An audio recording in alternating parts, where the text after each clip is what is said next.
Hey guys, Youngblood with you, and we get another update to the Gladius in 3.13, and this time really just showcasing that this is really the test bed or the gold standard ship for how they're trying to test the different systems. So I want to take you around the exterior of the ship, just showcasing some of the different options for opening panels that will be available for weapons and components and storage and things like that. So what you can see on the screen right now is the weapons hold. It's on the front nose of the ship on the starboard side. It has room for 2 long guns and 2 handguns, or like a mining tool or something like that. I will say that it will not currently hold your weapon, as they will slide out, but it is nice to see that it is coming. Basically, anywhere else on the ship, though, that you see one of these little blue buttons is where you essentially can pull a component down to be able to take a look at it in a little bit more detail.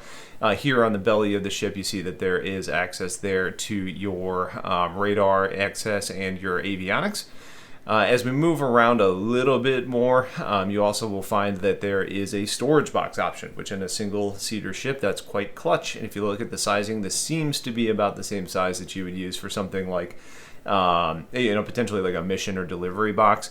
Again, that door doesn't seem to open all the way, so we'll see if it actually meets that need, but it is something that's hopefully coming in the future. On the back side of the ship, under the fuel area, you have fuel access. When you open it up, you can actually see how you would maybe get into doing some mid-air refueling. It is interesting that this is on the back of the ship, considering you normally think about something like that on the nose, but I guess it doesn't really matter. Off on the port side, you do end up having your quantum drive access as well as your avionics.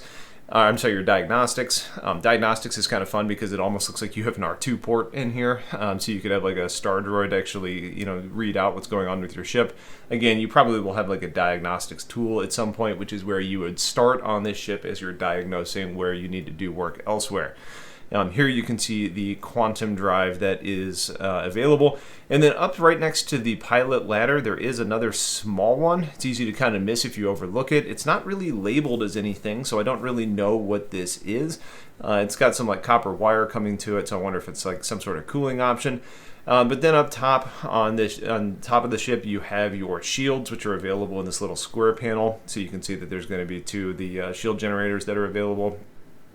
And then as you move back on the ship just a little bit further is where you'll actually end up with your power plant and cooler. So the ability to access these things and how they're actually presented to you, I think, is really where you get to see how things will play out in the future. It doesn't really matter if you're landed or if you're EVAing. All of these parts are actually available for you to see. They're available for you to access. And while you can't really do much with them now, you can really visualize what that gameplay is going to look like later.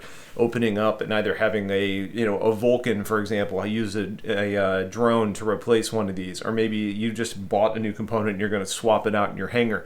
Either way, there's actual physical access, and these components actually exist, and these are things you're going to need to do work on at some point, and this is just a first introduction to how you're going to see that on a single-seat fighter. We see it in some of the larger ships like Carracks, where you actually access it from inside, like engineering and things like that. Smaller ships, there's no room on the inside to do those sorts of things, and components still take up real size, so it's things that you need to do on the exterior of the ship, and it's cool to see that they're actually coming in. So, nice change in 3.13. I think it's been out there a little bit, but it's nice to see that it's actually come to fruition. I think we will have a lot more content coming your way soon about 3.13. I'm going to get back into the picking the right ship videos, so those should spin up after the 3.13 content has been completed. So if you guys have questions, please let me know. If there's picking the right options and ships that you want to see, let me know there. Just a quick channel update. If things look a little bit different from like ads or presentation or things like that, my MCN dropped me. I was with full screen. It wasn't anything like problematic with my content or anything. It was essentially just that they decided that they were going to focus on different verticals, which I think means that gaming wasn't something that they were going to continue to do. So I have not signed with another MCN. I've really just decided to go with the YouTube Partner Program and see how things go with that. But with that in mind, if things are different, or especially if things are bad, please let me know, because that's feedback that I want to have available to me so I can get you guys the content that you want to see. So that's basically it. Stay tuned for more coming your way soon. Have yourselves a wonderful day, and take care.